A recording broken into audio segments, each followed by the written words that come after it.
Les figures de style dans la boîte à merveilles. La comparaison. Elle consiste à rapprocher deux éléments, un comparé et un comparant, pour en souligner les ressemblances ou les différences. Le rapprochement des deux termes se fait au moyen d'un outil de comparaison. Elle se comportait comme une matrone mûrie par l'expérience. Me jeta dans un coin comme un paquet, disparut de nouveau dans le tourbillon. Parle-moi de cet être difforme, à la barbe rongée de mythes, qui sent l'écurie et braie comme un âne. De ses yeux aux longs cils, noirs comme les ailes du corbeau. De ses mains lourdes comme du plomb. Des nuits blanches qu'elle avait passées à gémir comme Job sur son grabat. J'avais devant moi 2 jours et demi à vivre comme un prince. Papa, d'origine montagnarde comme ma mère. Dans notre famille, vendre et acheter a toujours été considéré comme le métier le plus vil. D'abord, je pleurais pour faire comme tout le monde, il me semblait que la bienséance l'exigeait. L'après-midi se passa pour moi comme les autres après-midi, je vociférais les versets sacrés, tapés sur ma planchette. Bourdonnante comme une ruche de voix de femmes en instance de répudiation, de jeunes filles malheureuses et d'enfants perdus. Me descendit sous son bras comme un paquet pour me remettre à ma mère. Je considérais comme un privilège d'habiter sous le même toit qu'une personne aussi considérable. La pluie fut accueillie par les uns comme une bénédiction, par les autres comme une catastrophe. J'avais un cafetan en drap abricot comme on n'en fait plus à notre époque. Fatma Bziouya écaillait de petits poissons ciselés comme des bijoux. J'aimais la viande de conserve. Elle me servit dans un plat des morceaux gros comme le pouce. Je trouvais Zineb. Elle déployait de vains efforts pour faire comme les autres, se frottait les yeux. Il transperçait les murs, déferlait comme le bruit des vagues ou le déchaînement d'une tempête. Je vais peut-être mourir, moi aussi, je pensais. Peut-être j'aurai derrière mon cercueil, des anges beaux comme la lumière du jour. Lançait des imprécations contre les hypocrites, les escrocs, les gens sans foi ni loi comme cet Abdelkader, fils de je ne sais qui. Des explosions d'étincelles roulaient comme des billes qui se répandaient sur le parterre en mosaïque. Du ciel coulait jusqu'à moi un son frêle, un chant ténu et fragile comme un fil de la Vierge. Vers le ciel comme des essaims de papillons richement colorés.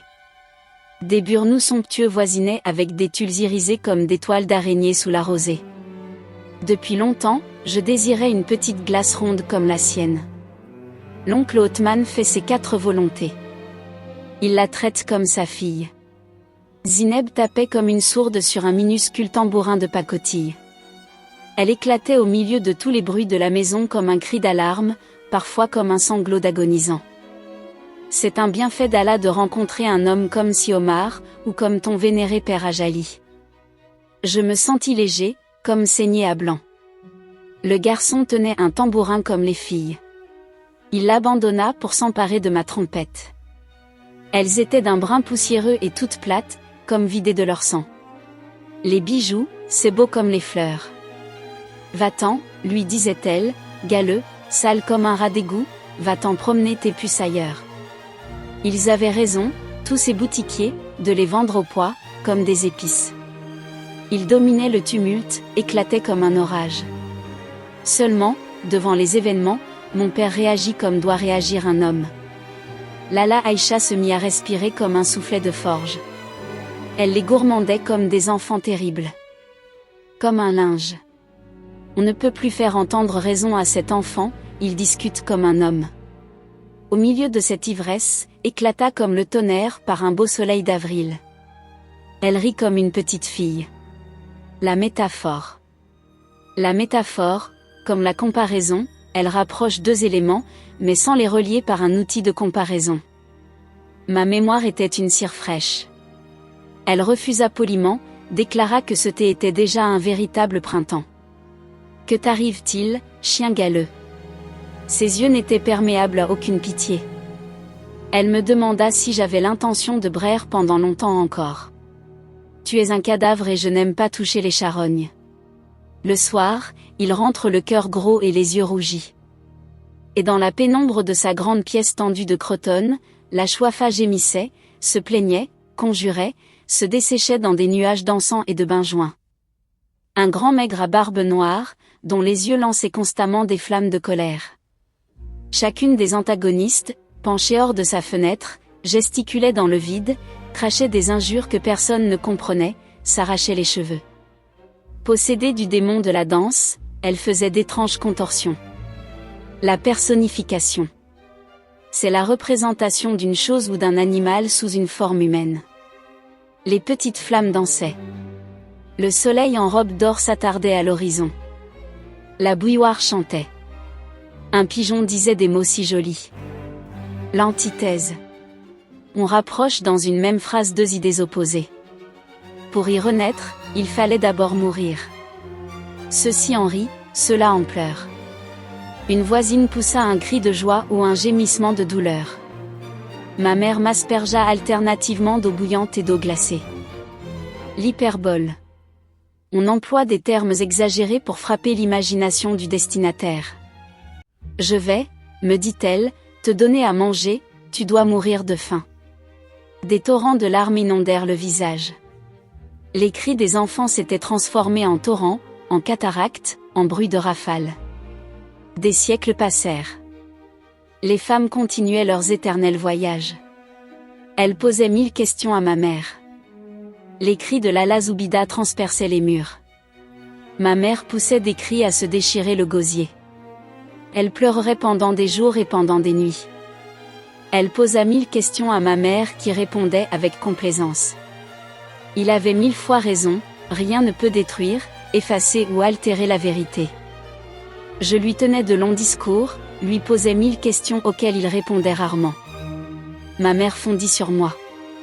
M'emporta à moitié mort à l'air frais sur l'estrade au baluchon. Je n'en pouvais plus. Mes oreilles étaient au supplice, mon cœur dans ma poitrine heurtait avec force les parois de sa cage. Les sanglots m'étouffèrent et j'écroulai aux pieds de ma mère, sans connaissance. Lala Aïcha éprouva toutes sortes de difficultés à s'arracher du matelas où elle gisait. À la maison, elle faisait trembler les murs en racontant les moindres futilités, tellement leur corde vocale était à toute épreuve, elle devenait, dans la rue, aphone et gentiment minaudière. Je me tortillais le cou pour regarder une armée de chats qui se livrait à une folle sarabande à l'intérieur de ce temple étrange. Je sanglotais à fendre l'âme. L'anaphore. On répète un mot ou une expression au début de plusieurs vers ou phrases. Je savais qu'une journée s'ajoutait à une autre, je savais que les jours faisaient des mois. Non. Je ne voulais pas dormir, je ne voulais pas pleurer. À 10 ans, on est presque un homme.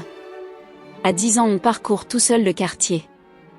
Toutes les deux avaient connu des temps meilleurs, toutes les deux en gardaient une attitude guindée, une distinction désuète. L'énumération. Succession de termes ou de groupes de mots qui donnent une impression de quantité ou de grandeur. Quelques jours auparavant, ma mère prépara des gâteaux de semoule fine, des petits pains à l'anis et au sucre, du sellou, farine grillée mélangée de beurre et de diverses épices. Dans la boîte à merveilles il y avait une foule d'objets hétéroclites qui, pour moi seul, avaient un sens, des boules de verre, des anneaux de cuivre, un minuscule cadenas sans clé, des clous à tête dorée, des encriers vides, des boutons décorés, des boutons sans décor. Il y en avait en matière transparente, en métal, en nacre. Chacun de ces objets me parlait son langage. Ils aimaient aussi jouer à la bataille, se prendre à la gorge avec des airs d'assassins, crier pour imiter la voix de leur père, s'insulter pour imiter les voisins, commander pour imiter le maître d'école. L'oxymore. On rapproche deux termes de sens contradictoires dans un même groupe de mots. Une des femmes monta, distribua des taloches et des insultes, traita de démon innocent et coupable et me descendit sous son bras comme un paquet pour me remettre à ma mère. Sans toi, le soleil deviendra froid. Des nuits blanches qu'elle avait passées à gémir.